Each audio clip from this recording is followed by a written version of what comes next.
Hello and welcome to another episode of Jenny's Chateau Farm. Today on this beautiful autumn day, I'm going to give you a tour of the outbuildings. So we're going to start with the Longier over here, and then we'll come through to the Pigeonnier, the winery, through the arch there into our second courtyard, where we have the machine hall with the Cognac vats, the Cognac storage space, and the chicken coop. So let's go.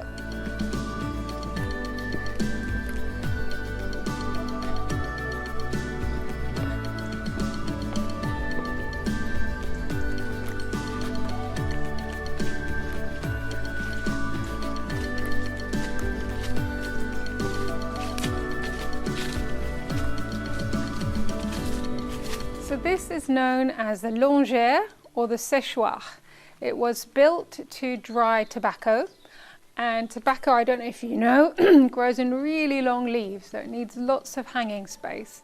And on the windows you can just see where some of the slats used to be. Some of you who have seen this channel before will know that we built a stage in here for the festival, and we have all kinds of ideas for future plans to use this space. But they're not quite settled yet, so we'll show you that in future episodes. But for now, I don't know if you can notice how much the walls lean out. It's quite incredible. They have been stabilized with metal bars across the top to make sure they don't actually fall outwards. But they need a bit of repointing on the inside, but they're in pretty good condition. The previous owner did a lot of work to stabilize all these walls. Including that far wall, which was leaning so far out there was a massive crack, and he had to push it in with his tractor to then repoint it and fix it. So he's done a very good job of stabilizing it. It's all dry. The roof tiles are old, but they are in well positioned, so it's dry in here. But yeah, it's a fantastic space. We love it. It has so many potential uses, and yeah, it's just a beautiful building. So all the windows here used to have these big wooden slats, and there would have been a metal lever on the side to open and close them so that you could control how much air was coming through to dry the tobacco. But in due course we're planning to put some glass in here so that we can have lots of light coming in, but keep it nice and dry in here, and have an event space in here, and possibly a gîte in part of it. But we'll have to wait and see.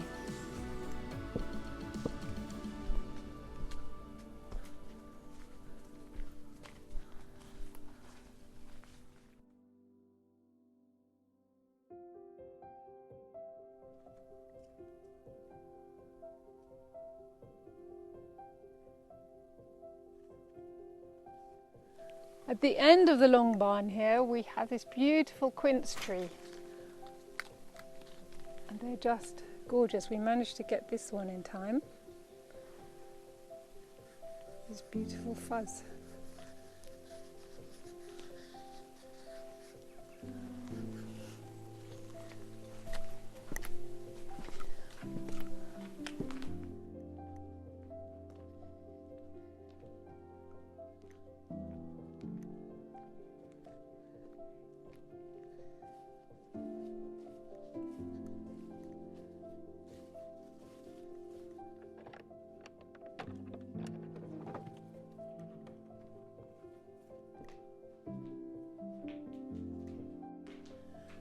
In here is the Pigeonnier, and one day I would love to have this as a little vegetable shop. So when we have our potager up and running, we have lots of spare fruit and vegetables and flowers to sell, we can display them in here and people can come in. I'm not sure if an honesty box would work, but we can see, and this would be a good place to store the fruit and vegetables, and we could sell it from here because we're just off the main square.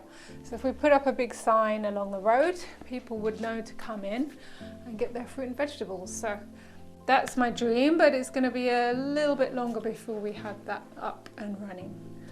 But in the meantime, on the floor here, you can see all the owl droppings. So we have a whole family of owls that have lived for a very long time, right up in the top of the Pigeonnier.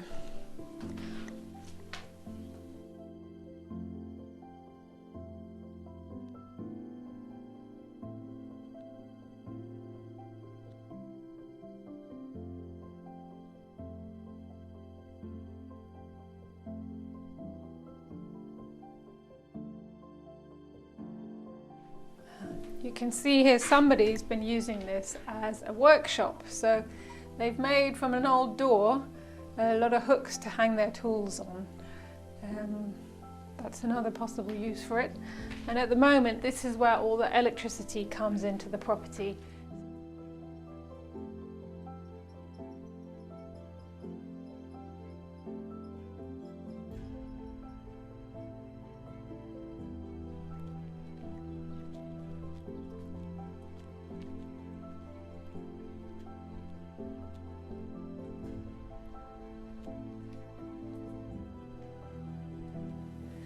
Under this arch, we have so many starlings' nests. I absolutely love it. I've been told in the past there were as many as 60 at once. Now it's more like 20 or so. And I just love to watch them flying in and out. It's so beautiful. They make me feel like a Disney princess. Under here, we also have the cistern. So this collects water. I believe it's 75,000 litres of a stone cistern. And it's just underneath this metal slab here.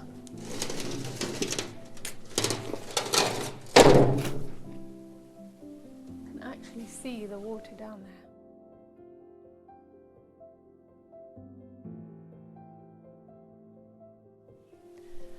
So at some point we're going to need to replace these stairs. They go to the upstairs. So above the workshop, above this arch, and above the winery are 3 more rooms. So at some point they could also be turned into gîtes or accommodation. So if we're very careful, we can go up the stairs and have a look.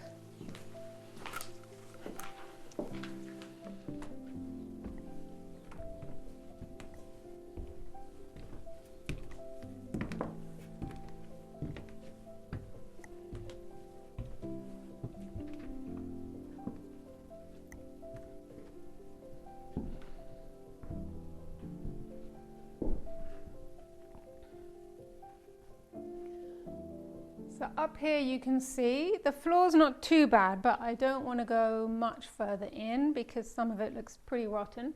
It is actually completely dry, so although it's old tiles on the roof, they are well positioned, and I can see some daylight through the tiles, but they don't seem to be leaking because we had a lot of rain recently and it's completely dry in here.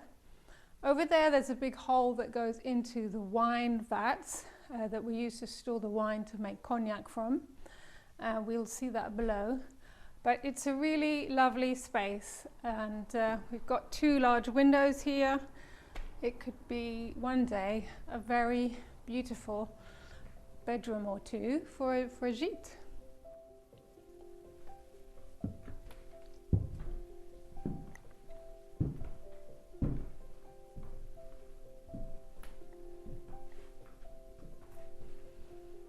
So in this room, we're now above the archway, and it's pretty similar. It's dry, but the floor would need completely replacing, which would disturb the swallows.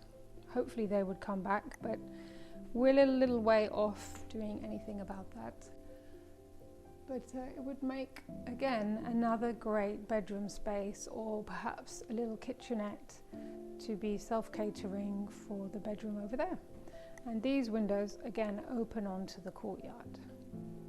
But I'm not going to open them now because the floor is so rotten just there. I don't want to step on it.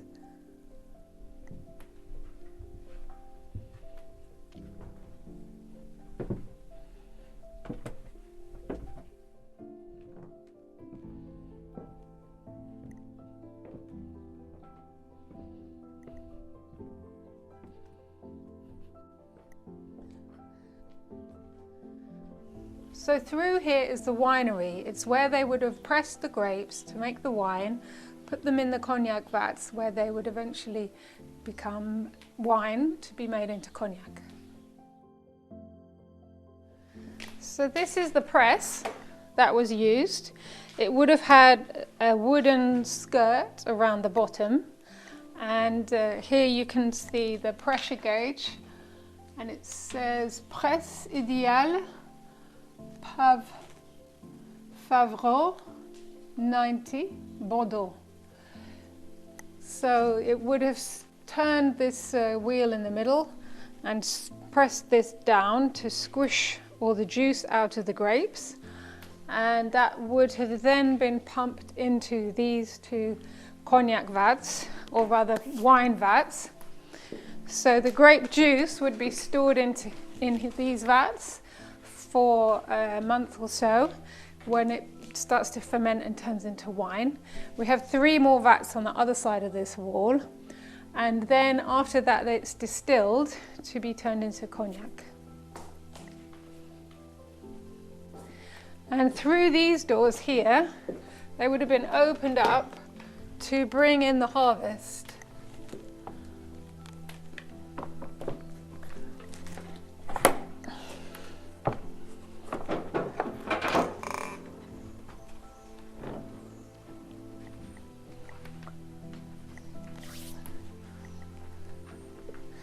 Right now they open out onto where we keep our wood straw and our dustbins. And then onto the main courtyard where the house is.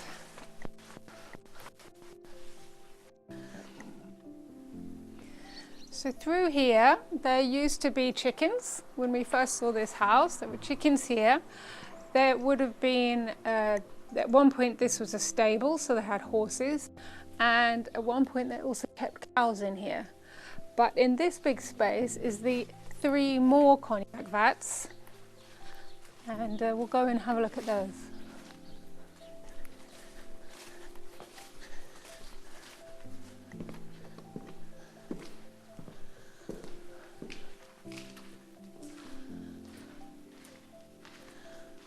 So here's 1, 2, 3 more vats for storing the grape juice that would have been turned into wine.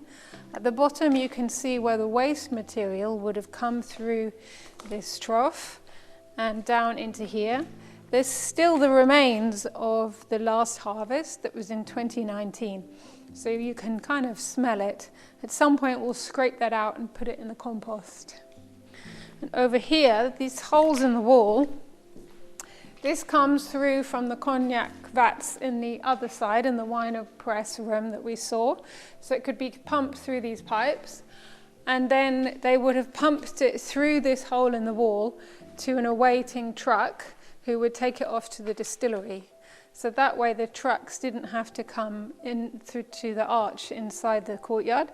They could just be on the street, and much easier access for them. Through here is where they would have stored the cognac barrels after being distilled.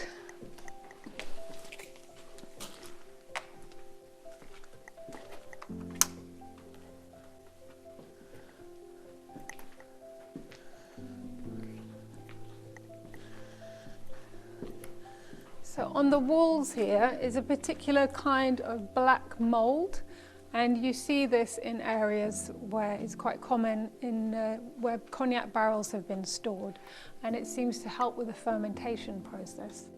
So again, this is a really great space that could be converted one day into a gîte with its own courtyard. So we haven't decided quite what to do with this, but clearly we could have 2 stories in here, have a kitchen, living room down here, and bedrooms above perhaps. So again, another project for another day.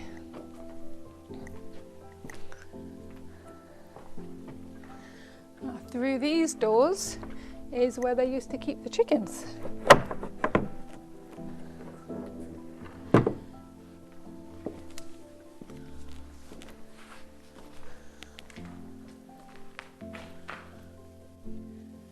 So I'm not entirely sure what this construction here was originally intended for, When we first saw this property, there were chickens kept through here, and you can still see the chicken wire.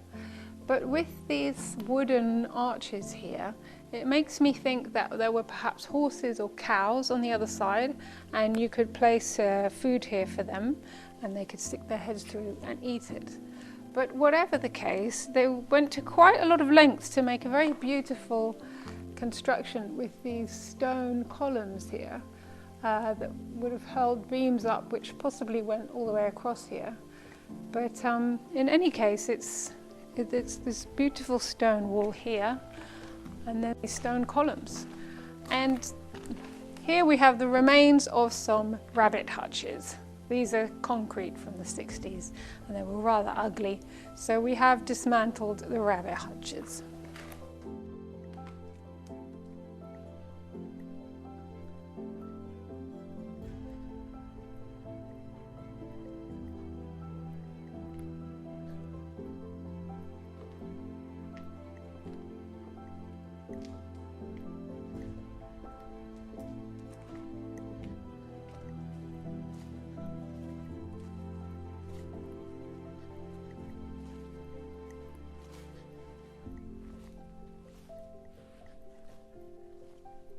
This area here has become completely overgrown because we haven't cleared it since we got here. But this is where the chickens were living. So it's just to replace the fence here, and that could easily be repurposed again for chickens. Well, once we've cleared all these brambles. But the chickens were eating a lot of the food waste. So when we first came here, there was all kinds of vegetables growing in here because of the seeds that had been left behind by the chicken food. So there was like courgettes and sweet corn and all kinds of things growing in there. So it's quite fun to explore. But right now, it's just completely overgrown with brambles. I'm going to take a little break from the tour because today there's a flower market right in the square in the village. And they're selling chrysanthemums, violets, and possibly some roses, although a bit late in the day, so I'm not sure if we will catch them. But yeah, we're going to go check out the flower market, which could do with a little bit of colour in the garden.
Bought these beautiful violas, which in French are called pensées, or means thoughts, And there's a really lovely postcard that's really old that suggests that these have been sold in this village for a very long time and seem to be associated with this village.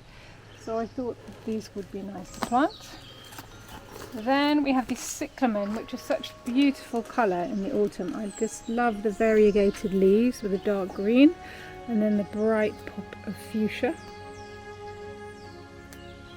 And then we have these gorgeous chrysanthemums with these big yellow flowers. They're going to look great too.